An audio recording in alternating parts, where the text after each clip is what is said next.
A bounty of vegetables has inspired today's menu. Nathalie prepares Paula Wolfert's Artichokes Istanbul style and a spicy Jamaican jerk chicken that will remind you of wonderful summer adventures. Grilled vegetables with Parmesan and balsamic vinegar and a savory tomato bake are the vegetable stars. You'll want to prepare this menu year-round.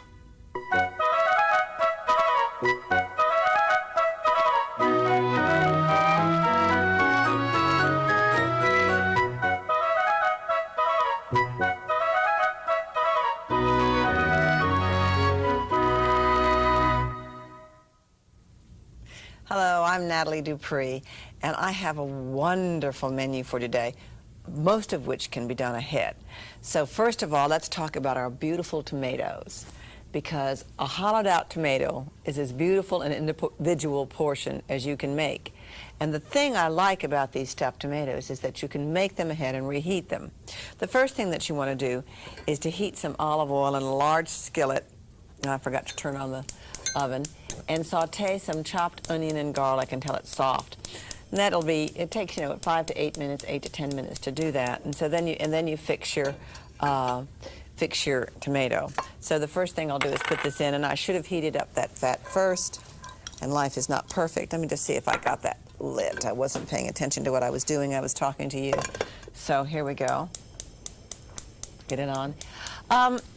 One of the things that people have problems with tomatoes about is that they don't get them ripe. And I just want to talk to you a second about buying your tomatoes.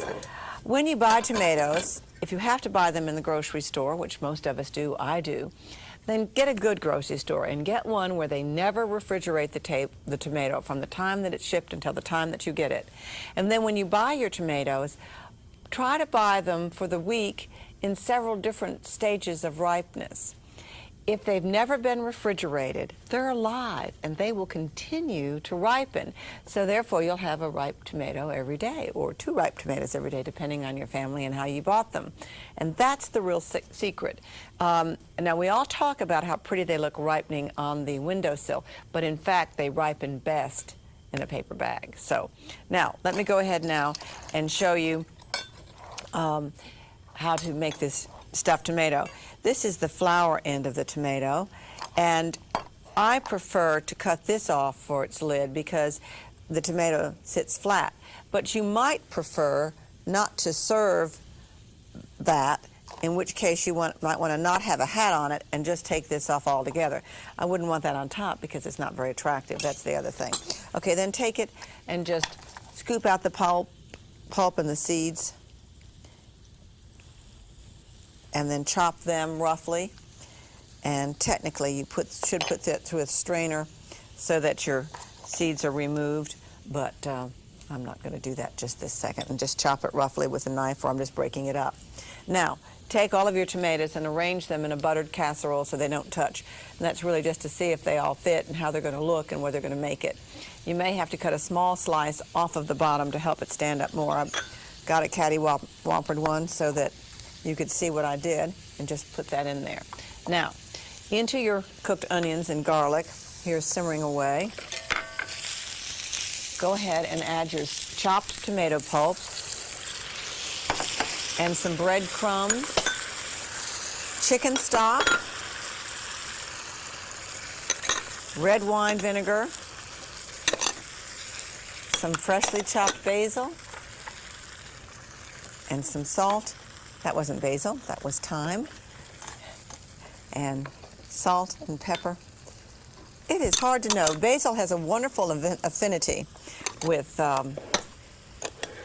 tomatoes, but I think thyme might be increasingly more and more my favorite herb. I don't know. It's like children. I guess you can't have a favorite herb. Okay, now go ahead and fill your tomato shells with your sautéed mixture. And you want to mound it a little bit because it settles in after it's cooked. And then you can refrigerate this at this point up to 3 days. Then sprinkle each one with fresh Parmesan, freshly grated Parmesan. Actually, you can have that Parmesan grated and in the freezer. And bake it at 375 degrees until it's heated through, which is 10 to 12 minutes. And then serve it hot or at room temperature. I mean, it's a snap. It's done. Now, Paula Wolfert's Artichokes Istanbul style. Paula Wolfert is one of America's great gifts. She is a fabulous, fabulous cookbook writer. I know you might know her book on couscous. And I think this recipe is from The Sharing Table, a book of Mediterranean food, which is by HarperCollins, by Paula, published by HarperCollins. And it is a fabulous book, new, and I recommend it to you. And long, slow cooking is the key to the silky artichokes that we're going to serve here. These are sort of served Istanbul style. It improves with age, and it should be made at least 5 hours in advance, and preferably overnight. So that's my kind of cooking. Okay, first thing that you want to do is to juice some lemons and reserve the shells. Now, this is funny. In a deep bowl, you mix water, flour, salt. I wanted just to be sure I had some more water over there by the stove. Had to be sure. The easiest way really is just to take a cup of water out of this. Here, let me see. Salt and lemon juice.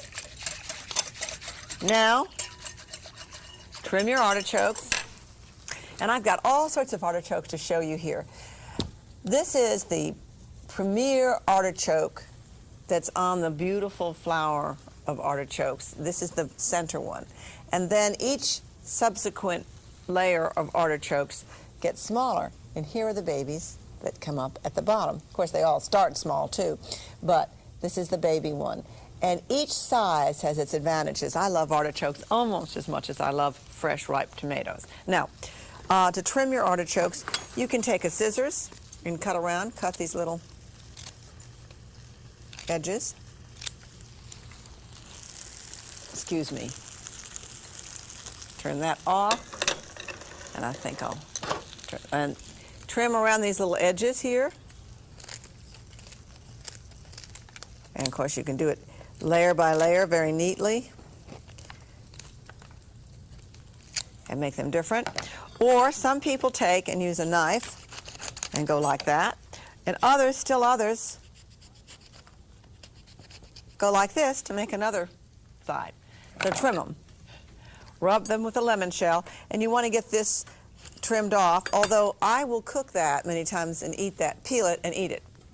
And then rub them with your lemon shell. So here's your juiced lemon. Rub them, all the cooked spots, that's so it won't turn brown. And immediately place them in the bowl. And we'll get them all done. Now take some carrots and pare them quickly and cut them into 1-inch pieces. You don't want to take too much time on something like this. String a celery stalk, and I don't know what I did with that. String a celery stalk and cut it into a 1-inch piece. Peel a potato and cut that into wedges. We wanted to show you every stage of everything, which is our flaw here, so sometimes we get so much on here that I can't find what I'm looking for. Of course, at home, I'm completely organized and immaculate. Now, peel your potato, and it's always best to peel a potato under running water. So let's do that. I'm just not going to take the time to peel the whole thing. And cut it into wedges. And you don't have to have celery in that. You can use the potatoes or celery. Now, here we go. Put the artichokes stem up in a wide, heat-proof casserole. And what I have right here are shallots, and I haven't done many shallots lately for you. This is a shallot or a shallot, and I'm going to just peel it. The fastest way to peel it is to heat up some oil in a frying pan, deep fryer preferably, and just drop it in, and that'll peel it right away. Or go back. I always find it easiest to cut them in half, but since we're not cutting these in half first and then peel it, it's a little harder. And here's this artichoke. And this artichoke, this shallot, has 2 pieces to it. So that's a shallot. So it can be carrots or celery, potatoes, shallots. Now take a cup of the flour water mixture and mix some more water, which I'm going to take all of this over here, some sugar, lemon juice, measure carefully, lemon juice, olive oil, and salt. I'm just going to bring it to the boil and allow it to boil vigorously for a minute. And then put all this in here with your artichokes. Cover this with a sheet of moistened or crumpled parchment paper. I've wet this. You can buy parchment paper at a good cookware store, or even a good grocery store, and put it in a 300-degree oven to cook for 1 to 1.5 hours. And the real virtue of this wonderful, wonderful dish is not only that it tastes terrific, but you don't have to fool with that great big pot of water. Then allow it to cool before you remove your artichokes. And then serve the artichokes with the syrupy juices that are from the pan, and garnish it with some pretty dill, and surround it with the lemon quarters. Now, isn't that a fabulous dish? And you can make it ahead and reheat it if you want to. It's indestructible, and you don't have to fool with all that water, or with trying to cook a lot of my artichokes in the microwave and not being able to get them done in the microwave. So, an A+ for Paula Wolfert, and it's all delicious.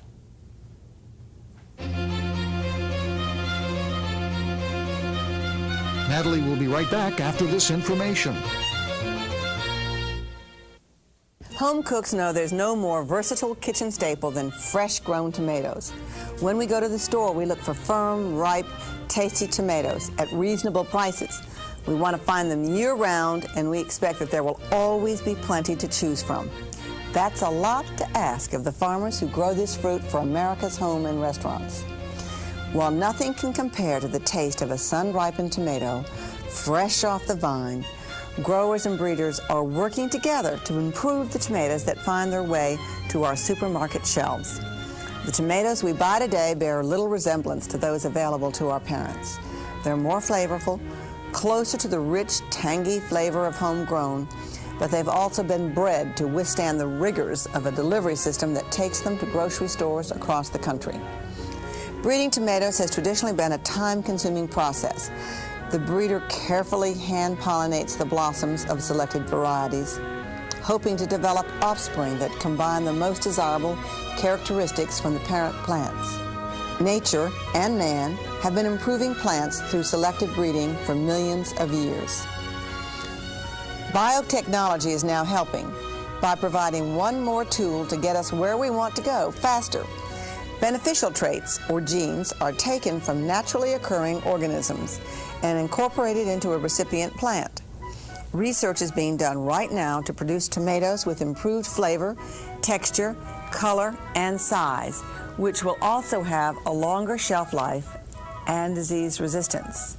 Future developments may provide us with plants that can make their own fertilizer or that control major insect pests and diseases, crops that are drought resistant or frost tolerant, and foods with higher nutritional value. In the meantime, these tomatoes bring us one step closer to that vine-ripened tomato from the garden. Tomatoes grow year-round in this country, from the fields of South Florida to sunny California. 60 to 70 days after the tomato plants go into the ground, the first tomatoes are ready to be harvested. Tomatoes are picked by people, not machines, and the workers thread their way through the rows, picking only those fruits which are at the green mature stage.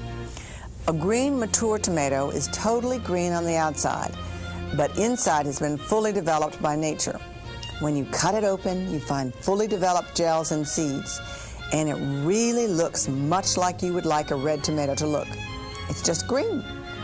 When you see a higher price at the supermarket for a vine-ripe tomato, you're looking at a tomato picked after it has started to change color on the vine. Although it's mostly green on the inside, when you cut a vine-ripe tomato open, you'll notice a big difference.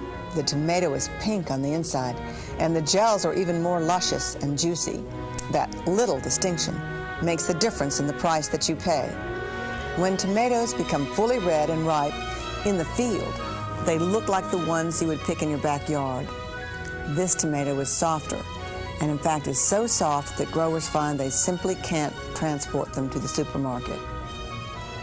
Once the green mature tomatoes are harvested, they go to a packing plant where they are washed, and each tomato passes rows of inspectors who reject flawed or blemished fruit. A sorting machine separates the tomatoes by size, and they tumble into a shipping carton, ready to be stored until they reach just the right stage of ripeness before heading to your supermarket.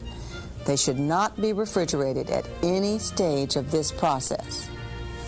Once you're choosing tomatoes at the store, select them in various stages of ripeness. That way you'll always have a ripe tomato. The fruit will continue to ripen properly and develop good flavor and aroma if kept at home at room temperature between 55 and 70 degrees Fahrenheit. If you want to speed the ripening along, take advantage of the ethylene gas produced naturally by fruits such as apples and bananas, and close your tomatoes in a paper bag or ripening bowl with a few other pieces of fruit.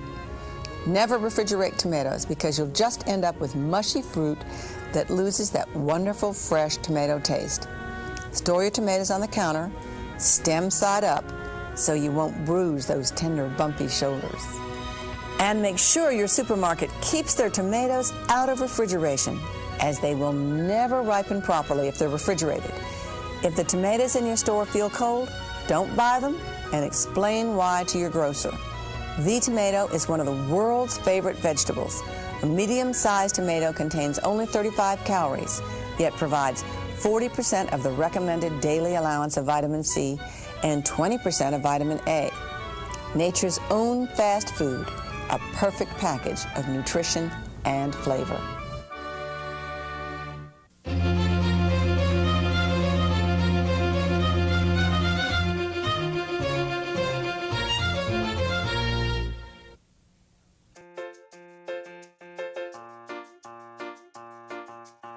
For nearly a century, Le Creuset's colorful French cookware has been a favorite in kitchens around the world. From its bold finishes and uncompromised quality to its easy-to-clean materials, the brand's range of iconic products are as easy to use as they are to love.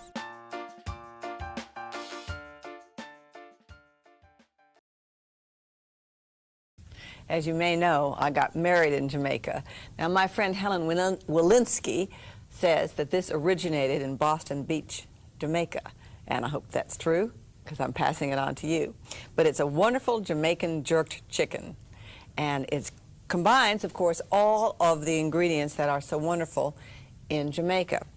I'm going to combine garlic, which is in here, and then some allspice, nutmeg, coriander, ginger, cinnamon, and then some scallions or green onions, some olive oil,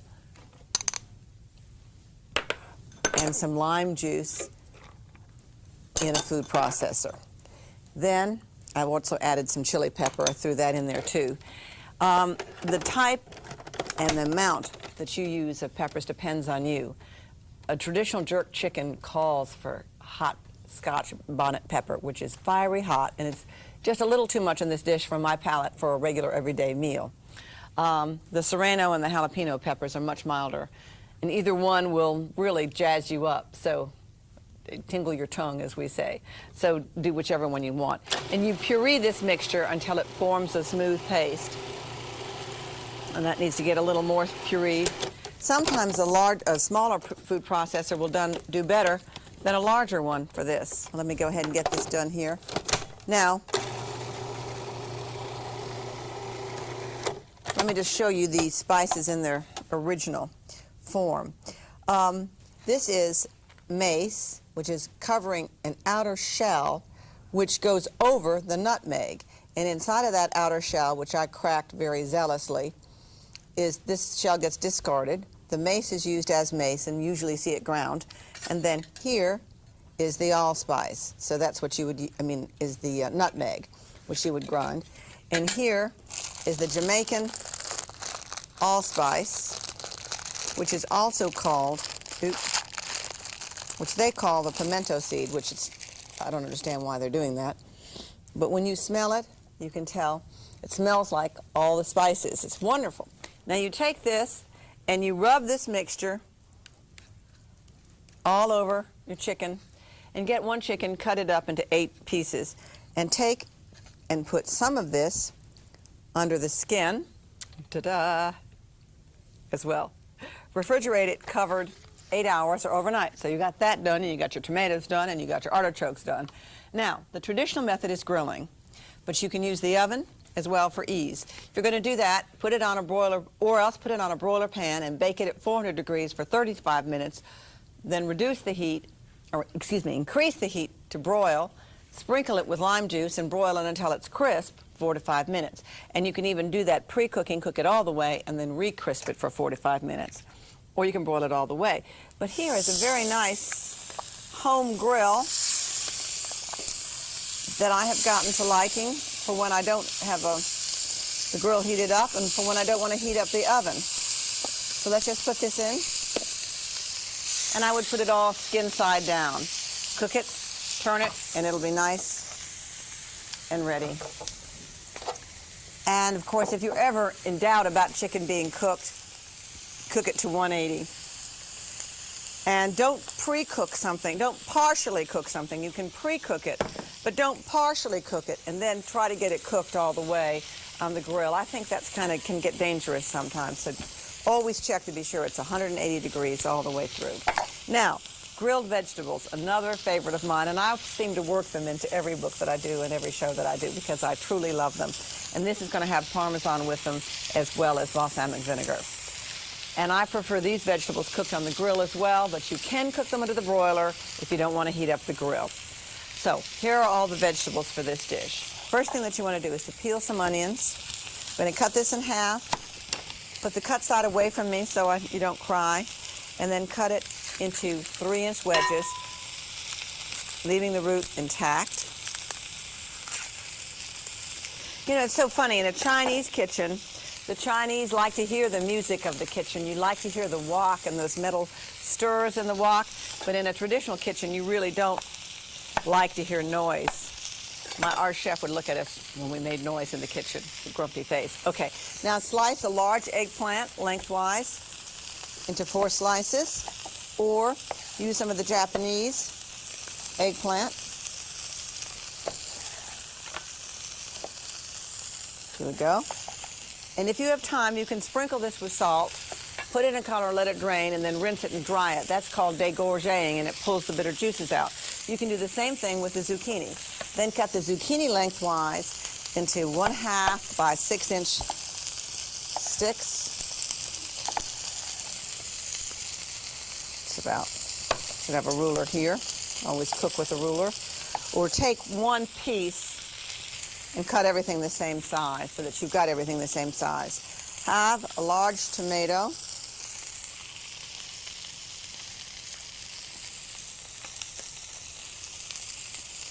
This is a nice Florida tomato, I think. And then brush the red pepper and the onions. Cut your red pepper and seed it. I should have left it whole. I wasn't thinking about what I was doing.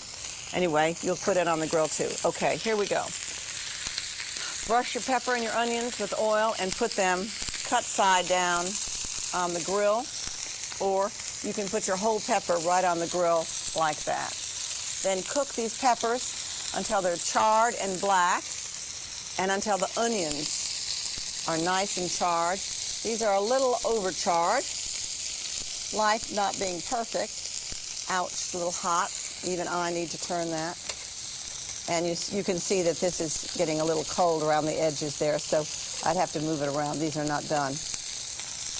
Then, when you remove the peppers, put them in a plastic bag. That'll steam off the skin, and then you have to peel it some more. And then take your onions off when they're nice and done, and put them in a large bowl. So here they go. Here. Brush your eggplant with oil and put it on the grill. And cook it until it's lightly browned, but not charred. Not charred. And put that in the bowl with the onions. And then brush the zucchini and grill it. I think I'm going to turn these chickens real fast. Here we go. Ooh, nice. Ooh, this is just lovely. There's no need in heating up your grill for just one thing. If you're going to heat up your grill, look ahead towards your whole week. Maximize your day and grill several things at the same time. Brush your zucchini with oil and grill them until they're brown. And be sure that you don't follow my recipe if your grill rack is larger and they might fall through. Always make sure that whatever you cut won't fall through the grill, no matter what it says. Now, oil the tomatoes and grill them until they're tender but not mushy. And let's cut everything into wedges here.